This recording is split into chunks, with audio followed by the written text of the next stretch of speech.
Hello, welcome to Frontier Mentality. Today, this video will release after the Day of Atonement. Touch base on that real quick.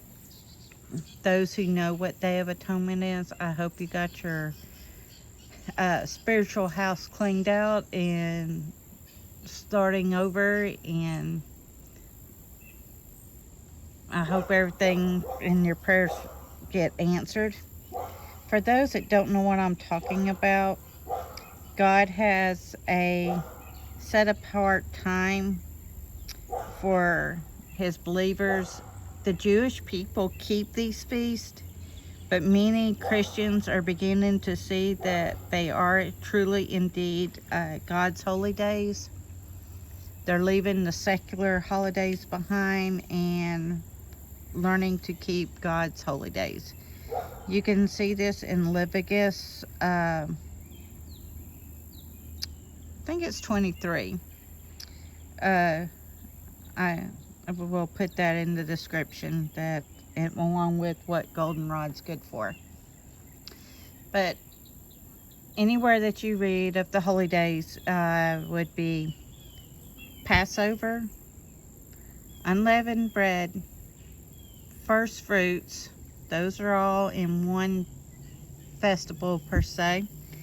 And then you have Pentecost. All four of these have been fulfilled. The Passover is Christ. The unleavened bread is he removed the sin from you. He's the first fruit who raised from the dead for you and paid your death penalty. The Pentecost is when he sends the Holy Spirit to become your tutor, to help you discern what is right and what is wrong. Then you move to the fall feast, and the fall feast festivals or feast is Feast of Trumpets. You blow the shofar. At the last trumpet, Christ returns. Then you have the 10 days of awe, leading up to Day of Atonement, and that means you are examining your heart and thinking of everybody you have hurt or people you unknowingly may have hurt. You're asking God to show you all these things. Then you come to the Day of Atonement. This is where Christ is there to remove your death penalty. Most people fast during the Day of Atonement. And then shortly after the Day of Atonement, there's the motorcycle and I hear a train coming, so if I have to, I will pause. The Feast of Tabernacles is next, also known as Sukkot, and the last great day, which is at the end of it, is also a Sabbath. But not all of Sukkot is a Sabbath. So what this means is when you become saved, Jesus or Yeshua is tabernacling with you. He's in a temporary dwelling, which is your body, because we die.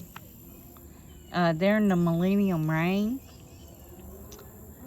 we in our spiritual form will tabernacle with God and Yeshua. And the last great day is the white throne judgment. Remember God's law. Everybody is judged by it, saved and non-saved. So yeah, just wanted to get that touch base and cleared out of the way. And I'm going to start the Goldenrod, and when the train gets closer, I will pause it and pick back up. Okay, here is your Goldenrod flower. They often grow taller than you. Unless you're taller than 7 feet, then you'll also see these on the side of the road. They're often bent over. This is also the antidote to ragweed. Most people think they're allergic to this, when in fact they're allergic to ragweed. And ragweed, 95% of the time, grows along very close or nearby the goldenrod. Isn't it great that God gave you the antidote to your fall allergies? Okay, the leaves, they're always in a point. Doesn't matter how big they get. I just picked one to show you. But they have the one vein that runs up and down the very middle. Got my trusted notes. And there it is too close. It's at the third crossing, so hopefully you will be able to still hear me. Alright, the goldenrod. Health benefits. It helps inflammation. Helps, like I said, with allergies. It's also a urinary tract issues. It helps with urinary tract infections and kidney stones. It helps heal wounds due to the diuretic. So this, with it being a diuretic for kidneys, helps push out bad bacteria. It's high in antioxidants and antifungal properties. Now it does have a warning issued like most herbal medicines do. If you're pregnant, you're to avoid. If you're breastfeeding, you're to avoid. If you're a diabetic and you're on medication for the diabetes, you need to ask your pharmacist about it. So if you are doing for allergies, you make a tea. After you dry it out 3 times a day in about a 6-ounce coffee cup or teacup to help flush out your sinuses. It helps dry up mucus in your head. For kidneys and the kidney stones, it helps push out the bad bacteria. And like I said, it is a diuretic, so you need to make sure you're drinking a lot of water for either of these, for sinuses or for infection. Now it helps, like if you've got cuts and boo-boos, you can make a poultice. So what you do, flowers and leaves, you would, once they're in the dry state, and here I want you to see I brought the cup outside. This one is a plastic bottle, but it's only outside because I'm outside. You can see that the flowers are still mostly yellow.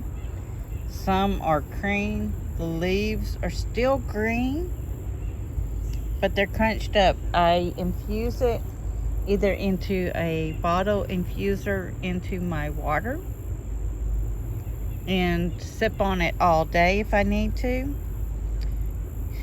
which makes your dosage, you're just sipping on it all day along with other water. Or you can use a tea ball and put that in and then drink it that way. Now, how to dry it. Often you'll hear and see me talking about just putting it under a ceiling fan on some racks and drying it. I am trying to learn how it would have been done in the 1800s period. Everything's so dang expensive. If I can help on the power bill by not running a dehydrator, I prefer to do that. So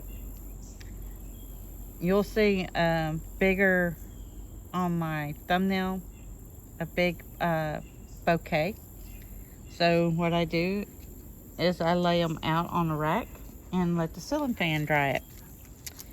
You can also take them and bundle them and hang them off of a porch.